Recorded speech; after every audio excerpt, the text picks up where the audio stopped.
I've kind of built this as a very special episode of Ham Radio Q&A. And in the spirit of very special episodes and after school specials, because you are going to learn something, we've got an appropriate intro.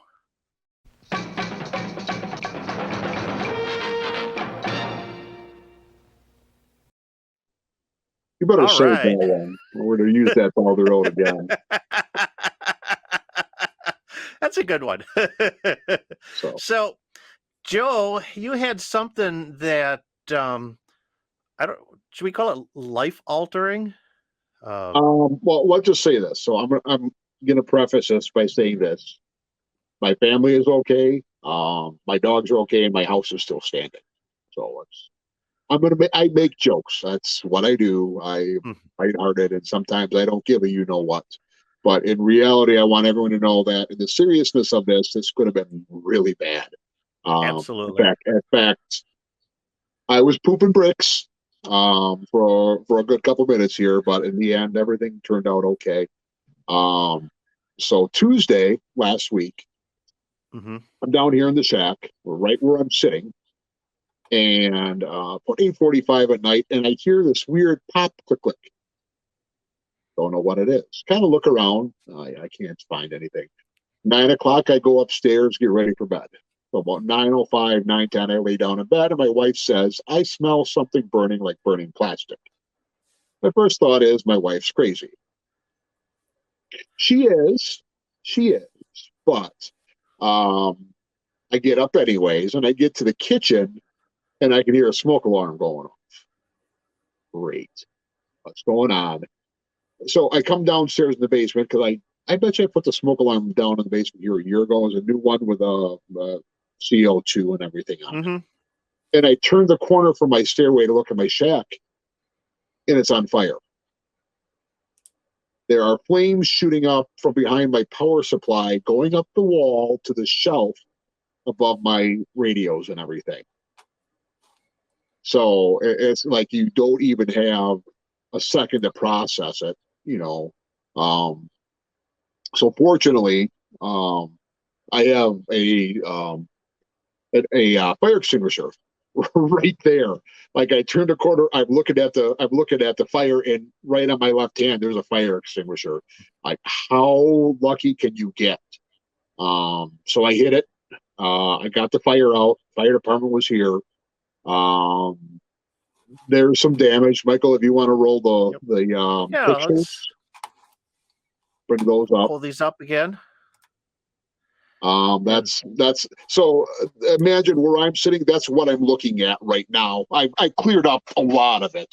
The drywall is still there, but everything you see on the wall and everything off to the side, it's a mess. It really is a mess. Yeah. On a normal day.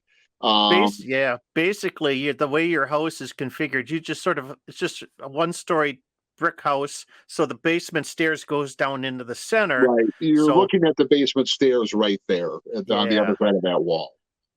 So that's real close. I never got through the drywall, and I think that's one of the reasons why I think everything is still standing. I think another minute. They say a fire doubles in size every 60 seconds. Another minute, I probably wouldn't be doing the show down here tonight. I'll say that. So yeah. Hey, it didn't. That's probably the only one on the wall that. Well, there's two there. There's two there that made it. There was about 3 or 4 more there that did not make it. I'm sorry. Yeah. So, maybe roll a few more of those pictures. Yeah, we'll kind of advance a couple of the slides. So it's different view of it. That's a big pile of masks up top. That's a terrible spot to put all those masks. Another 20 all of that seconds, white. That's all of the fire extinguisher. You discharged the entire extinguisher on that. So a 2.5 pound fire extinguisher, the ones you get at your local Menards or Home Depot or whatever. That was about 5 seconds. That's the hole that melted in the table. Yep. So another thing is, if you got one of those $20 ABC ones, get 2 or 3 of those. Mhm. Another thing is, if you don't want all that powder, I'm going to say it, that powder shit. Yeah. I'm going to say the F word. Um, get a CO2. I have been Oh, vacuuming that stuff up all week. I had to go get a new shop vac with a HEPA filter just because the old one is just blowing it right out the back. yeah.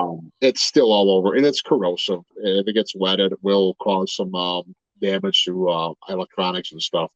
Yep. That's the after I pulled the desk out or the table out and everything, and the shelf was there. You can see where it started burning the shelf.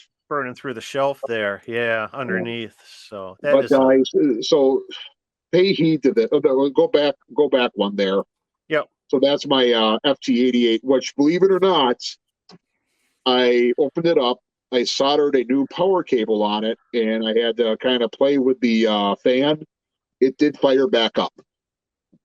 I haven't put it under load or anything. We'll see how that goes.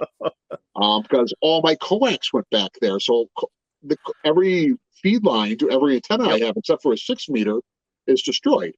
It's all melted. It So all melted. It was just one big yeah. pile. So, man, it was the fire department was here. There was another part of it was it's me, my wife, my daughter. We have 3 dogs and a cat. Okay, in a small house.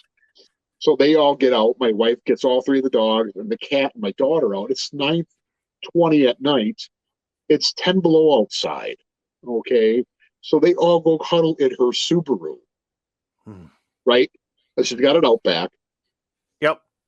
And so I'm in my pajamas and socks, and I'm outside. I'm talking to the police and the fire department, and they go, "Well, you need to go warm up. It's cold out here.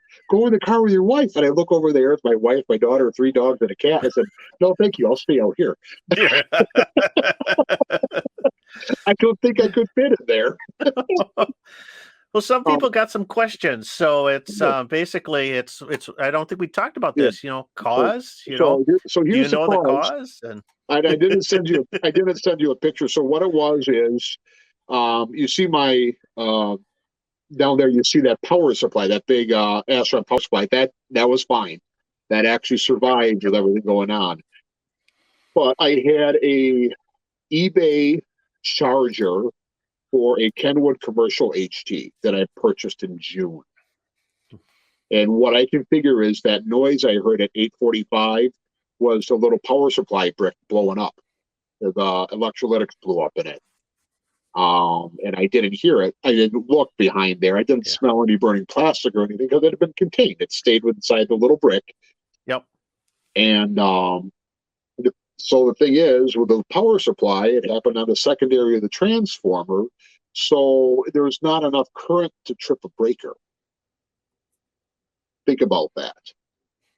Because it's low current on the primary side, it's higher current on the secondary side. There was a short circuit somehow when it failed, and it got hotter and hotter and hotter, but it wasn't tripping. It wasn't pulling 20 amps. It No. wasn't going to trip a breaker. So it got to the point. I went upstairs. It got to the point where that plastic started to melt. And it got to the point where it combusted.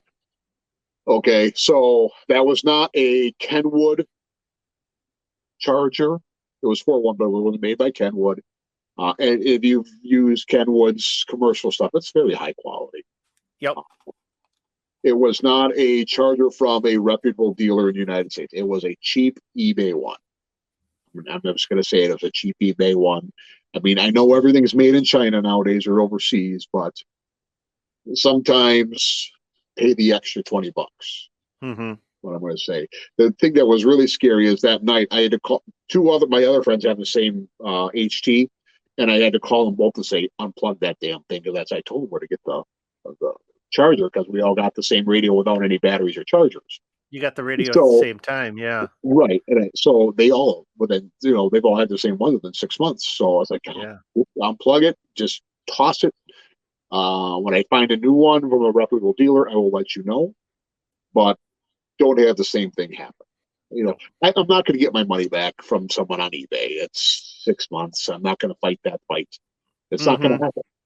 But I'm going to tell you guys about this. This is not the first time I've had a problem with electronics off eBay. About 4 years ago, I bought a battery for a Kenwood HT, this time an amateur one, THD7, and it came in and great. It was like $15 cheaper than what I get from Batteries America. Batteries America, a fine Wisconsin company that I buy just about everything from when it comes to Yep. HT batteries. Should have bought the charger, but they didn't have one then. So, anyways, and I got the battery. I popped it in, and I tested it out a couple times. I set it back down on the desk, and a couple minutes later, I grabbed it again, and that thing was smoking hot. And I'm like, what the? That's not right. So I popped it. I took the battery off, and then I popped the cover off, and there was a dead short. And it shorted out in just the couple minutes that I was using it. Again, off eBay. So I get, you get some cheap stuff on there, and it works just fine. Don't get batteries. Don't get battery chargers. I'm just going to say that, unless it's from a reputable dealer, or it's an actual name brand. Made by the manufacturer of the radio. I would really stay away from some of that cheap stuff there. I'm wondering, looking at these power bricks, now this one's actually for my camera, so it's from Panasonic, but a lot of them have, if you look on them, you get the UL or Underwriter's Laboratory marking on them. Exactly. That's probably a good indicator that the device is But here's the deal. If it's coming from overseas, they just put the mark on there anyways. You don't know. Yeah, that could be. Really That's you true. You can research it. You can contact Underwriters Laboratory or CE or whoever the listing is doing the listing on it, and ask them of it if you get a model number and stuff. But are you gonna do that for everything? I mean, look at how much stuff we buy on Amazon. Oh, I know. Stuff we buy on Amazon. It's all coming from, again, when I say this, I'm not saying, I don't want it to sound like I'm bashing China, but there's just a lot of stuff with very bad quality control. We talk about foul things and what's wrong with them. Other people have had problems with stuff that this is real cheaply made. There's no quality assurance. They just are pushing it out because there's no liability for them. What are they going to do? Yeah. They'll put a different name on it and they'll market it in the same place tomorrow. Yeah, kind of bringing everything around, I guess. Just right. Food for thought. Smoke alarms every level of your house. We bought two. We have a small house. I bought two more the next day. Yeah, I replaced the one. Three more fire extinguishers, and they're all over now. I replaced the one in the basement because the one in my basement was almost 20 years old, and you got to replace those every 10 years. So you may not, a lot of people don't realize that. So and here's another thing. Another thing to think about, guys. The little 2.5 pound ones are real cheap. Practice ones. It's $20. Go outside and start a little campfire, and then put it out. Because you know what, I had to fumble around with it for a couple of seconds. I thought I pulled a pin, and it was actually something else, and then I pulled the real pin and got it to work. If you got kids, if you got like a 10 or a 12-year-old kid, spend 20 minutes, build a little fire out back, and have them put it out. Yeah. Not a bad idea. We're going to do it this spring once we get a chance to get warmed up a little bit. Those little 2-pounders, you get like, you get one chance with those. So 5 seconds. It was literally 5 seconds. So you got a point right at the base, and you got to be right on. And if it was anything more than where it was at, that wouldn't have covered it. So no. Thank you so much for the questions. If you keep sending them, we'll keep answering them. Feel free to leave your questions and comments down in the comment area below. I'll filter through them, and who knows, yours may end up on our next Your Questions Answered live stream. Our Q&A live streams happen on the first Thursday of the month starting at 7 o'clock p.m. Central Time. I hope to see you there. For more articles and information, along with a full line of VHF and UHF antennas for sale, please check out my website at www.jpol-antenna.com. Your support of this channel drives the production of future videos. Check us out on Patreon. Patrons gain access to exclusive content, and our patrons help keep the mission alive. That's over on patreon.com/KB9VBR Antennas. Well, give us that thumbs up if you like this video, and don't forget to hit that subscribe button if it's your first time here. That's your best way to be notified when a new video is released. I'm Michael, KB9VBR. Have a great day, and 73.